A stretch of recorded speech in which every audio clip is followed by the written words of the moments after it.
Good morning. My name is Charles Sine. Another Saturday at our workshop at the Anti-Fragility Health Clinic in Anaheim. Thank you, and I welcome all who are watching from all over the world. Thank you for joining us. We're going to have a very interesting conversation today, but before I go that, as we continue in lockdown, let's look at the numbers as how the numbers are where they are. We see that it's approaching 1.7 million globally. This is from the Johns Hopkins site for the coronavirus COVID-19 global cases. That's the tracker that we're using here. The US is now number one with over 500,000. And so the numbers continue to rise as we are in lockdown. There are lots of controversial conversations around the lockdown and social distancing on Facebook and social media. I have taken a clear position on it because I'm looking at a long-term response, both at an individual, community, and overall societal response. So our overall response is clearly centered around the individual. And we've taken that response looking at a long-term aspect of survivability and sustainability of our economies, our health, and everything. And it is becoming very clear that this virus is not a one-time event. It's going to always show up. We live in an ecosystem of viruses and bacteria. So the key question we have, as I was listening to the radio this morning, people raised the key question. When is it safe enough to reduce social distancing? It's a very interesting question. The second interesting question is, what happens when another virus comes again? Right? So we need to begin to build some very, very clear, strategic and operational processes as to how individuals, families, communities respond to viral attacks that are going to happen frequently. So one of the first things that we do, and which is very clear, is that the damage to the individual, to families, to community, and to society is significant with any lockdown or social distancing. Significant in many aspects. A lot of people think it's only economic. But this morning they were discussing on the radio that over 50% of clinical trials have stopped, and over half of those clinical trials are cancer trials. So the question you ask yourself, what happens to those patients who are on those trials, those clinical trials, whose only survival or hope would be the outcome of those trials? There are lots of people who've lost jobs. Illegal immigrants don't have any work. There's no opportunity for them to get work or get pay. So the potential social unrest. I was in the farmers market this morning, and they say they're running short of people to work on the farms to harvest. So I know some of my friends and fans on Facebook continue to position lockdown and social distancing. What happens when we run out of food? What are we going to eat? Our shoes? We're going to boil shoes and eat them? Or what is going to be the overall response? And some people are going to run out of money. The money that the government is going to give is not going to be enough. So there were some intelligent conversations this morning on radio where people are beginning to say, okay, we need to look at a different kind of strategic response. We know the people who are vulnerable. We know from this research and the statistics, we know the underlying vulnerability. Therefore, it provides us an opportunity so that we structure a response that protects the people who are vulnerable and protects the people who are not, but overall protects the individual, the family, the community, and society overall economically, because that's how we all would end up being sustainable. The government cannot just continue to print money and continue to sustain an architecture where everybody's staying at home. So I wanted to open with that overall conversation. Clearly, creating a rational conversation around response, because response is driven from an individual, family, community, and a societal point of view. And we cannot drive a response that comes from fear, because fear, the underlying issues around fear is actually lack of knowledge. Rather, we want to drive a response around hope, a rational response that is based on the numbers. And as we notice, the epidemiologists who have given us the potential risk and statistics of who's vulnerable and the potential number of people who may die have been adjusting their numbers, because it's real just statistics, it's projections. And where do those underlying projections come from? They come from underlying estimates of what we already know as to who's vulnerable, and they project they project that onto the population of the US. This morning I was looking at the projection by 2025 for diabetes. Potentially more than 15 to 20 million Americans will be diabetic by 2025. That's a significant vulnerable population with regard to the virus. The question is, how are we gonna, every time are we gonna lock down because we have a vulnerable population? So what I wanted to explore today very clearly at the personal level are some 10 steps that I think are very critical for everyone individually, in their family, and in the community to start thinking about, rather than looking for a backup, an insurance, or a hedge from the government with regard to testing, with regard to vaccinations, with regard to ventilators, with regard to critical beds for the people who get sick. So for those who've joined us, we've just put on the attachments, and we're going to walk through these 10 steps. And I apologize because I'm going to do some reading so that so if you can download it, the attachments that we've given, we'll look at it. So we're looking at basic principles for building immune health. And there is a roadmap around how you build immune health, right? And there are specific mechanisms that allow the immune system to function properly. Our immune system is a God-given architecture in the design to allow us survive in a very complex environment which could be hostile. So we have an innate and an adaptive response system.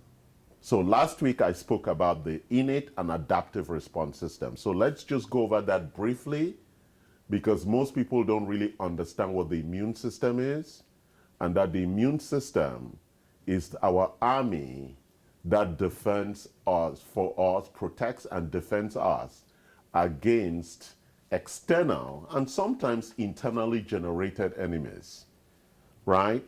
So what is our innate immunity? The innate immunity is immunity that we are born with when we arrive into the world. And that immunity is driven by the genetics of our parents, by the environment, the lifestyle of the mother during the pregnancy, and by the manner of birth.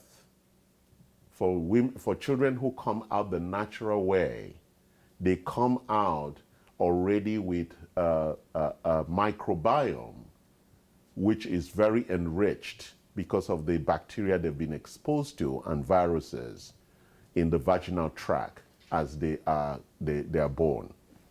Also, children who are breastfed develop optimal immunity because that whole architecture of breast milk and the birth method optimizes their innate immunity. On top of that, the children who actually then play in the environment build very strong innate. But that immune system is not very powerful to cope with a lot of external bacteria and viruses. That's why children tend to be vulnerable as they are building their adaptive immunity.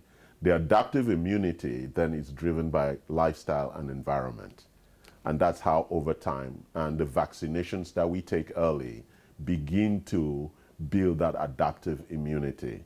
So now we have ways in the US that most young children take over 14 or 15 vaccinations. And all of that over a period of about 2-3 years is to build that underlying adaptive immune system. So it's very important that we understand that basic architecture so that in the context of talking about how you build immune health, we have to appreciate that we are already building on something that exists. So it's not like we're building on something that does not exist. We are optimizing. So we all have an innate immune system and we have an adaptive immune system, and together forms a comprehensive protection and defense architecture for most of the things that come from outside. So let's talk the 10 areas we're going to cover, what we call the 10 basic principles of building immune health. We're going to start with maintaining and protecting barrier functions. Let me explain briefly what that is. Barrier function are the barriers around our infrastructure that protects us from the outside. And the barriers, as we'll talk about, would include our skin, mouth, all the open areas, and our GI tract and our lung tract. All those areas where the body meets the outside are what we call barrier functions. Number 2, creating a commensal-friendly environment. So, and that is the issue about reducing the bacterial load. We're going to talk about that. I've spoken about that consistently. Number 3 is maintaining appropriate hygiene practices, like hand washing and the other things we're going to talk about. Avoiding antigens and allergens in adulthood. We're going to talk about that. There are lots of people who suffer from allergies. If you have asthma and things like that, it actually makes you vulnerable to the virus. We're going to talk about building micronutrient and antioxidant reserve, because as we'll find out, we spoke about this last week, there are certain vitamins and minerals that are critical for an optimal immune system. We'll talk about maintaining and building cellular energy, what we call mitochondrial energy. We'll talk about maintaining adequate detoxification capacity. How do you detox yourself from the toxins that come in, right? Not just toxins, there's bacteria, there is microfilm, there are other things that we need to detoxify ourselves, heavy metals. And then diminishing stress and cortisol-induced immune suppression, right? Because when we stay at high levels of cortisol, right? Dr. Yu was talking about this morning, our adrenals become fatigued, and it also then causes immune suppression. What happens when cortisol and adrenaline are increased? The immune system is suppressed so that the adrenaline using the pancreas and that overall insulin supporting structure is focused for the fight or flight response. Therefore, the immune system is suppressed when cortisol is very high. That's why if you're stressed, your immune system is actually suppressed. That's the mechanism of the body. And then reducing chronic inflammation and triggers and mediators. And finally, using an immune modulating agent to create balance and strengthen immune function. So those are the 10 things we're going to talk about today. And for each of those 10 things, I'm going to talk about some products that we have that support that. So let's start with the first one, maintaining and protecting barrier functions. So what are those things in the barrier function? I've said the immune system maintains, it's very important that the barrier function that I spoke about earlier is properly maintained and protected. The barrier function is very thin, it's one cell thin, and therefore we have a couple of products that we use all the time to support that. And I'm going to talk about those products, and you can read about a lot of that so that you can have an understanding of what that is going on. So when we talk about maintaining and protecting barrier function, we are talking about the mouth, the nose, the vagina, the ass, and everything that's going through. That whole area is a one cell, and that is the key thing. We have a couple of products here that we use for that. The GI Replenish is support for the management of compromised gut function with digestive disorders, including malabsorption. This is a very important product that comes in different flavors, and you take that on a daily basis to actually ensure that you're protecting and maintaining a good barrier function. We also have one other one, which is SPR Protect powder, and this powder does a lot of things too, including reducing inflammation in the gut. Very important things that we need to do. We're going to talk about some of the other things later on. Let's move to the second topic, which is creating a commensal-friendly environment. So because we all live with viruses and bacteria, we need to learn and adapt, and that's what we mean by a commensal-friendly environment. How do we live in an environment that allows us to be present with bacteria and viruses all the time, but not get sick from them, right? They say this support mechanism is closely related with barrier function that I just spoke about, as friendly commensal organisms reside almost exclusively in the skin and mucosal membranes, right? The mouth, the GI, the vagina. An environment that allows for proper number and type of commensal organisms. What are commensal organisms? This is bacteria and viruses, and is unfriendly to most harmful organisms, is important for overall health and vitality for proper immune function, because so much of the immune system resides in the GI tract. Very important. Almost 80% of the immune architecture resides in the GI tract. The training and maturation of immune cells is dependent on the interaction with commensal organisms within the gut microbiota, which is what we call the microbiome. What does that mean? That as bacteria comes into us, our body learns how to deal with it. That's what we get training. That's how we build the adaptive immunity. Our immune system gets training from that contact, right? And it goes, the role of probiotic therapies for immune modulation will be discussed later on. But that's one of the things that we use probiotics for, in that it allows us to create that balance. So we have a couple of probiotic products here that allow us to build that balance of good bacteria and bad bacteria to create what we call a commensal-friendly environment. Because we need to have a balance of good and bad bacteria to ensure that the GI tract operates optimally. So let's go to the next topic, which is maintaining appropriate hygiene practices.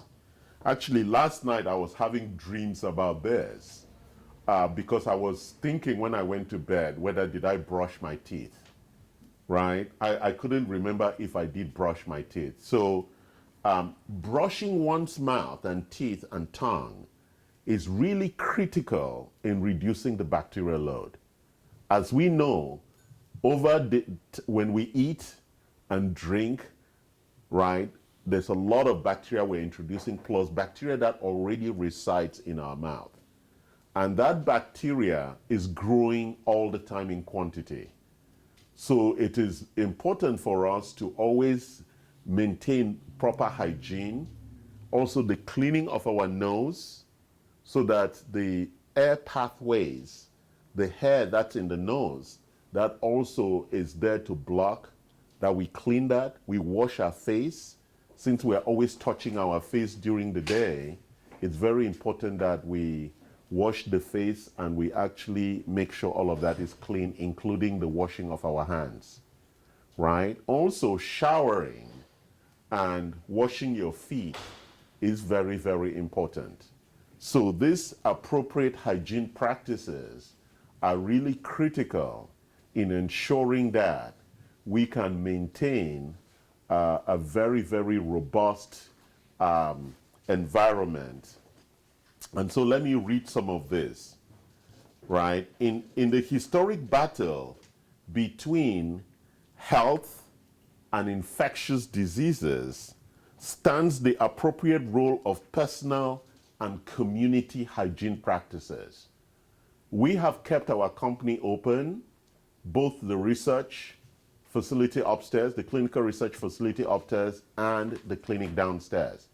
But we have instituted personal and community hygiene practices in terms of checking temperature, washing hands, cleaning our environment, wearing masks, to ensure that we actually maintain the appropriate hygiene practices, right? That saves lives. And so what it says is that changes in personal hygiene practices, water and sewage facilities, quarantine of infectious individuals, and similar practices have saved countless lives.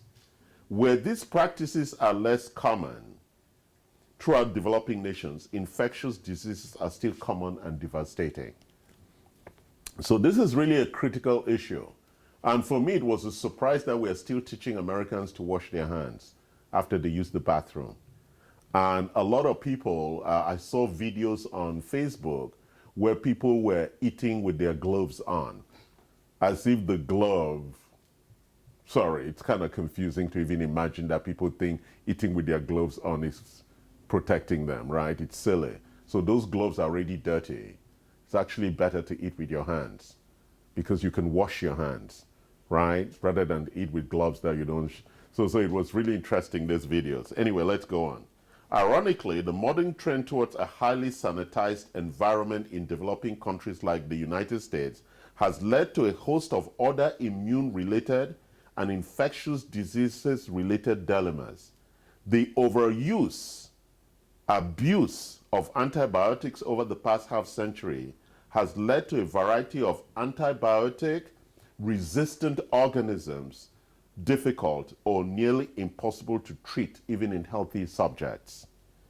Likewise, the so-called hygiene hypothesis predicts children with little or no access to germs during the early stages of immune development that we spoke about in developing their innate and adaptive immunity will have adverse or inappropriate immune responses, higher levels of autoimmune and atopic conditions. Atopic conditions are skin reactions, right? So personal hygiene is a very important issue at the personal, the community, and the societal level.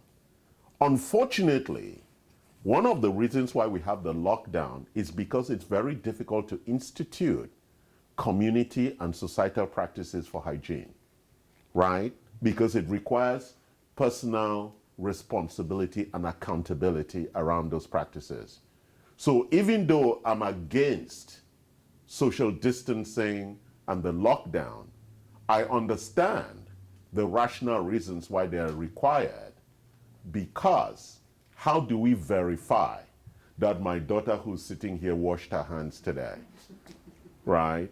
How do we know that I brushed my teeth today? How do we know that I take my shoes into the house, right? We cannot regulate hygiene practices.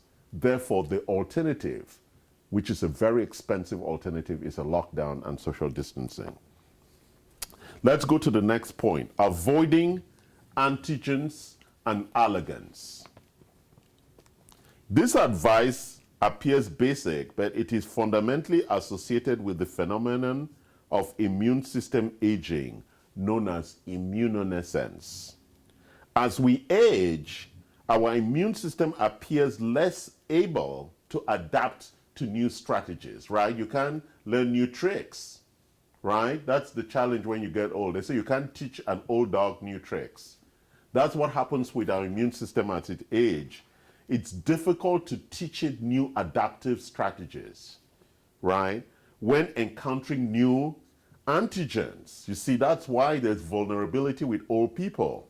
The coronavirus approaches, and because of aging, it's difficult for them to learn the new strategy of how to fight this virus, right? And it appears to be more vulnerable to immune-related disorders. So as we grow older, because of immunosenescence, which is the aging of our immune system, therefore its inability to learn new tricks, most of the illnesses of old age are tied to the immune system. As you know, most people die from pneumonia or immune-related infection diseases. The elderly seem to be especially vulnerable to seasonal infectious agents, chronic inflammatory diseases, and of course, malignantly transformed cells not removed by the immune system before multiplying. I love how they call it here malignantly transformed cells, which is what cancer is, right? Because when the immune system is operating very well, it can tell when a cell has become cancerous, and it will remove it, it will kill it with macrophaging, the architecture of killing the cell and apoptosis and releasing the cell out of the body. But that is why it is older people that tend to get cancer, not young people. That doesn't mean every young person is also free from it. But that whole architecture of our immune system aging, it's what allows cancerous cells to proliferate, to grow. Right? So let's move to the next topic, which is building our micronutrient and antioxidant reserve. So I'll look at a couple of products in our micronutrient and antioxidant. Can you bring me an antioxidant, please? So let's look at our micronutrients here. This is the famous one that all my clients love because it has an orange flavor. My daughter loves it. It's sweet, right? Yeah. Jacqueline loves it too. Jacqueline's children are eating it for dinner. Now Mike's loving it too. Yes, vitamin C is very good, chewable. We have core minerals. This is a balanced mineral complex that has all the big vitamins and minerals that are really required to support. And we're going to talk about them. I did last week, right? The zinc, the selenium, the manganese, the chromium, all of those things that are critical, plus the vitamin A, vitamin D, vitamin C, vitamin E, all the things that are critical to really support. Vitamin D, a very critical component that we all are lacking of.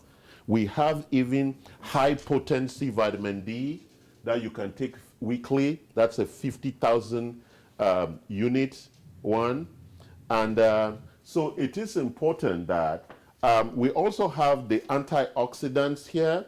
And we're going to talk about the antioxidants later that supports the removal of what we call the reactive oxygen species that accumulates in the cell that then constrains cellular performance.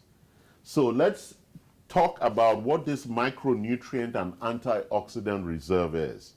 One of the hallmarks of modern nutrition is the connection between specific nutrient deficiencies and disease susceptibility. It's very important we understand this. We know that one of the 6 causes of chronic illness is nutrient deficiency. I'm not talking about calories. I'm talking about nutrients. I know in America there's a confusion between nutrition and calories. Right, we're talking about nutrients. And what are nutrients? They are vitamins and minerals. And on top of that, we add some phytonutrients. What are phytonutrients? Things like curcumin and all those other things that we add to foods traditionally. So let's talk about this. So no one questions that when we are truly deficient in one or more vitamin or minerals, we have reduced capacity to fight off various diseases.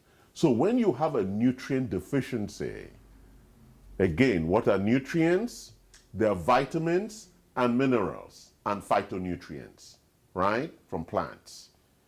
And so you have a reduced capacity to fight disease. However, the notion that there is a continuum between micronutrient deficiency on one end and optimal immune enhancing levels of micronutrients intake on the other is often underappreciated. Put another way, many individuals, especially those with immune challenges or illnesses, the US RDA levels of particular vitamins and minerals may not be sufficient to create the optimal immune supporting levels of those micronutrients. And that's what we do here. Our set of first our recommendations is what we call the US RDA, the United States recommended daily allowance for nutrients. And there is a document on that we have that you can also find on the FDA website that clearly tells you what that recommended daily allowance should be for vitamins and minerals. It doesn't cover phytonutrients, but we'll talk about that later. So what we are saying here is that there is an illusion that you only need the required daily allowance. Well, there are three groups of people. There are people who don't believe you should take supplements, and some doctors included, clinicians included in that. There are people who think I should just take the basic ones like vitamin D or vitamin B. And then there are people like us who believe that because of aging and all the other issues, you should be taking above the RDA. And that's what this conversation is about. While the body has the ability to store some minerals and fat-soluble vitamins, an immune challenge can quickly deplete the reserve of critical micronutrients, leaving the individuals vulnerable. As we know, that's why we have the reserves. And right now the reserves have been called upon in case there's breakout of disorder, right? And it's the same thing we need to do with the nutrients in our body. We need to always make sure that we have enough to support bodily function and we have enough backup in case there is an urgent need for the nutrients and we have run out. So an active and challenged immune system produces a wide range of oxygen radicals as a natural consequence of mounting a strong defense. So let's go really deep into the architecture of the response. So when our cells are fighting, what do they use to fight? They use energy. Mitochondria produces more energy, ATP. Producing more ATP produces more exhaust. What is that exhaust? It's the reactive oxygen species, which we use the glutathione to extract out of the cells. That's what it's saying there. An active and challenged immune system produces a wide range of oxygen radicals. That's what they're called, reactive oxygen species, ROS, as a natural consequence of mounting a strong defense. It is critical these oxygen radicals are swiftly neutralized by a strong network of antioxidants. Very important issue. While many micronutrients are vital to the antioxidant reserve, vitamin C, vitamin E, selenium, building antioxidant reserves requires manufacturing adequate glutathione levels, as well as triggering appropriate upregulation of antioxidant response elements modulated genes. So these are the genes. Right now we're deep in epigenetics. These are the genes that need to be upregulated. And how are they upregulated? With nutrients that allow them to express and produce the right proteins that are going to be required for this antioxidant work, right? So now I hope you understood that. That's why we spoke about the micronutrients, and that's why we spoke about the antioxidants. So now let's talk about maintaining and building cellular mitochondrial energy. When the immune system is under attack, every bit of the metabolic reserve. Now let's talk about what is the metabolic reserve.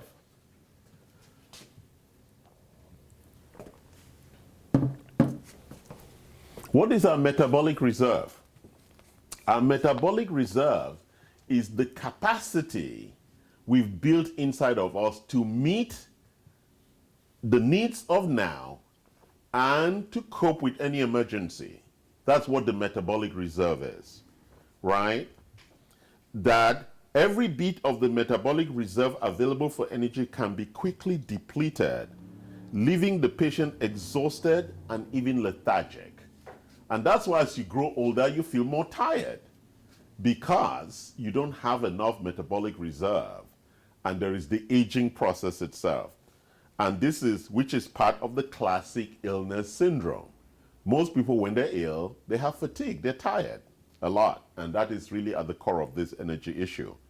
When our cellular energy reserves are depleted due to poor diet, stress, too much exercise, short sleep, or to perform other critical metabolic functions as detox, our immune system can be easily overwhelmed because of all these other things that it needs to do. And all of these things need energy. In addition, recent studies have shown mitochondria are critical to the function of both the innate and adaptive immune system, participating in antiviral signaling. It was very interesting because I was reading this last night, that when the virus arrives, there are mechanisms of signaling. And that signaling, right, takes energy because the first cell that encounters the virus has to say, oh, guys, I've encountered a new virus that I cannot identify. We need some better forces to come up front and try and help us with the identification so we can build a response to this virus. It's very interesting, and that requires a lot of energy in the cells. So participating in what we call antiviral signaling and antibacterial activities, right? Very interesting. So let's go forward, and I'm going to show you some of the mitochondrial energy stuff. Let's look at some mitochondrial energy products that we carry. So one of the big products that we carry is ATP fuel, which is a complete mitochondrial support, right, for healthy ATP energy production. It also has the NADH and CQ10 to promote healthy energy and mental clarity, right? Very important product. I take that. Also, we have the NT-factor energy, which is a mitochondrial formula. It promotes healthy mitochondrial energy and ATP. So, and we have this expensive product, well, expensive, from New Zealand. It's called MitoQ. And it's a very, very important product. It's really almost 100 times in terms of strength. In actually, this one is for the heart. Is for the heart itself, and it supports the heart muscles in optimizing and releasing of the reactive oxygen species. So let's continue our conversation. So the next one is maintaining adequate detoxification capacity. Another important area of the metabolic reserves that directly impacts immune function is liver function. The liver, as we know, is a critical for, it's the powerhouse for detoxing. What is detoxing? Removing all the nonsense that comes through our food and cleanse it so that we don't get sick, right? And more specifically, detoxification capacity. When liver function and detoxification capacity are functioning appropriately, removing exogenous is from outside, and endogenous toxins from inside, a significant burden is removed from internal immune and GI functions. However, slow or incomplete detoxification allows for cell damage and GI irritation that can exacerbate immune system inflammatory responses, deplete nutrient resources, and create opportunities for additional immune-related vulnerabilities. Big issue. So what do we do with this? One of the big things that we recommend to our patients is that you do a daily detox. So we have a toxin pool and a metal pool. This helps remove the heavy metals that we test in your urine, and this also helps you to promote a healthy elimination of toxins and biofilm. But we also recommend that you do every 3 months a 7 or a 10-day detox. This one is a 10-day detox. That helps you really clean your liver and increases that metabolic reserve with regard to allowing the liver to do its job optimally so it does not compromise the immune system. While most patients can benefit from an appropriate detoxification protocol, patients with immune system challenges may greatly benefit from annual or semi-annual detox protocols. That's what I was just talking about, that allow them to systematically remove allergens and toxins from their diet and use targeted nutrients to upregulate both phase 1 and phase 2 liver detoxification enzymes. What's phase 1? We have enzymes that break the very complex toxins, and phase 2, we have enzymes that bind to those toxins so they can be expelled out of this, excreted out of the system. This will usually boost glutathione and antioxidants level as well, right? Let's now go to the next one, which is about stress and cortisol. I know as we keep going on this, it is becoming very interesting that the only way you can have a healthy immune system is to actually have complete health. So let's talk about stress and cortisol. Stress in general and cortisol in particular is a powerful inhibitor of the innate immune support. It's very response. It's very important you understand that. That's why if you're always stressed, you'll always be sick, because the cortisol that's produced by stress suppresses the immune system. Why does it suppress the immune system? The immune system requires a lot of cellular energy. That suppression is required so that the energy can be turned into the response of fight or flight, which is what cortisol drives. We're going to fight or we're going to flight, and that energy is needed for that, not for fighting bacteria or viruses, right? So it's a different kind of response. So let's appreciate and understand this. Cortisol and its drivers of adrenaline are required for our fight or flight response. When viruses and bacteria approach, they do not create this kind of stress. So we need a signaling system to know they are here, and then we can mount the attack. That's why you cannot be stressed or have chronic stress during periods of viral attack, or if you have other vulnerabilities already that make you prone to viral or bacterial attack. Cortisol is known as one of the most potent endogenous anti-inflammatory molecules, whereas inflammatory mediators such as IL-6 and TNF are strong triggers of the HPA axis, right? While these compensatory actions are critical for healthy immune and stress response, chronic stress can lead to long-term immune suppression and autoimmune susceptibility. What's autoimmune? Where your immune system starts attacking the body. And that's why we know we have an increase in the number of people with autoimmune illnesses. Now let's look at reducing chronic inflammation triggers and mediators, right? One of the best supplements that we have that I use is SPM.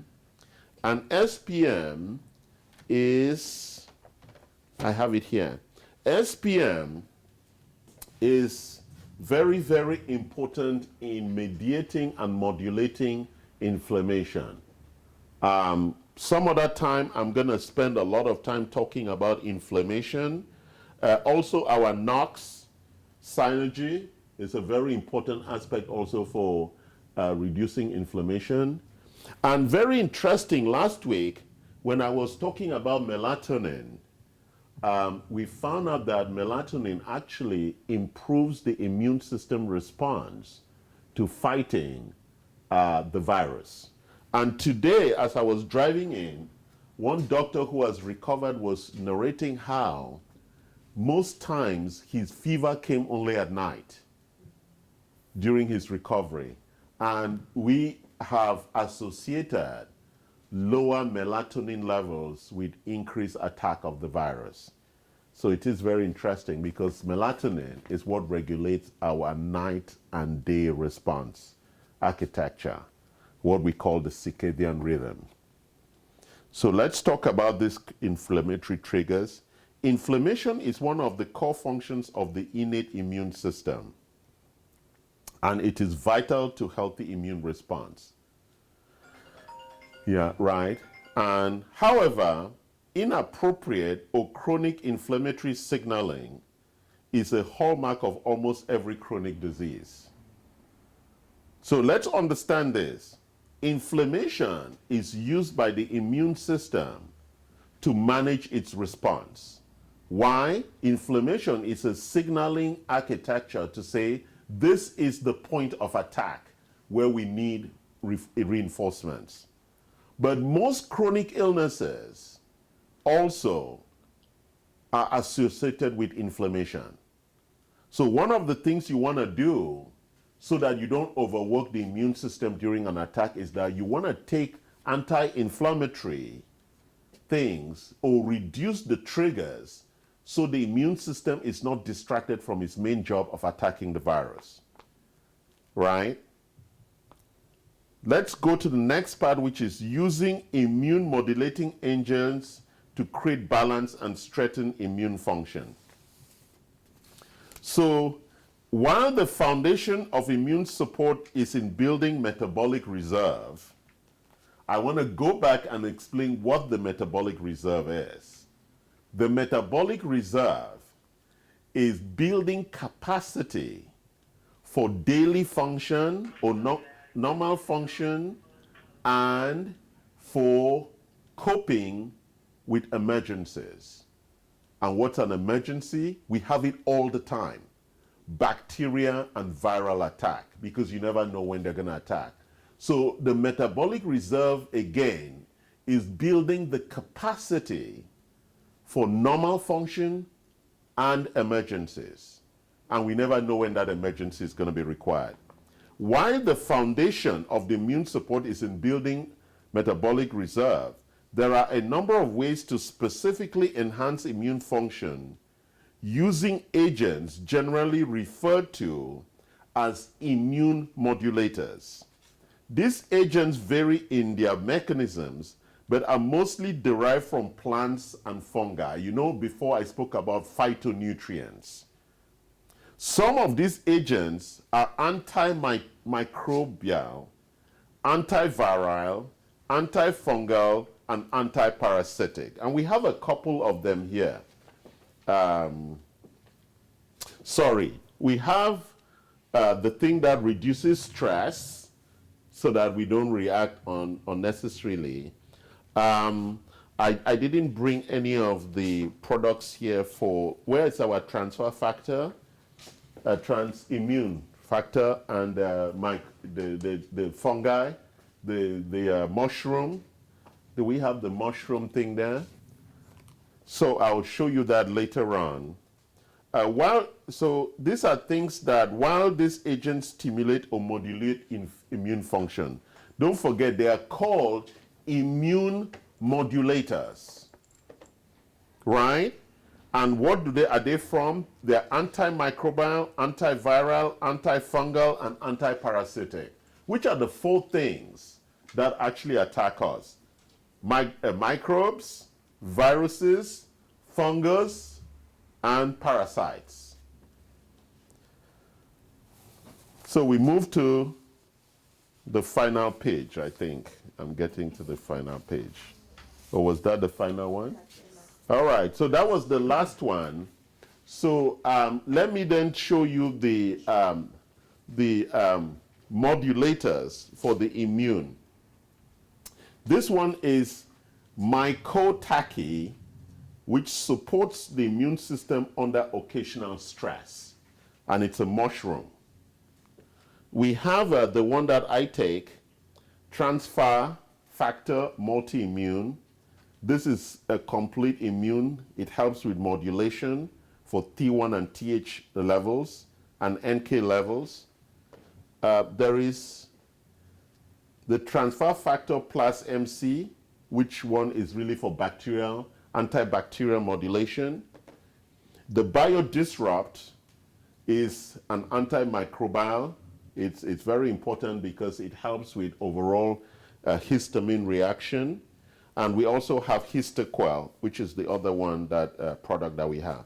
All of these products are in our web shop, and you can find the link on Facebook. You have to become a member to see our complete products and our pricing, and all of that is available. Finally, I'll talk about the product that we have just been using, especially during this period, for just reducing the bacterial load on the face and the hands during the day. This product, it's an FDA product, and this product actually reduces the bacterial load on those areas by almost 100%. It's called Primucin. It comes in a gel, and I use this daily. And it also comes in a liquid, in a skin solution, which is the one that you refill in that spray or that mister. So we're going to end this conversation today. I had included some other material that I was going to cover today, but I made some changes to the calendar. Next week, I want to focus on talking about some of the diagnostics that we do that would support the immune health. For example, if you wanted to know how strong your immune health was, we were going to discuss those tests next week that you can do, and it would help you. We run comprehensive diagnostics here with vendor partners that are some of the best diagnostics you would run, and they are significant and complete and elaborate. So thank you very much for listening, and we'll catch you up next week.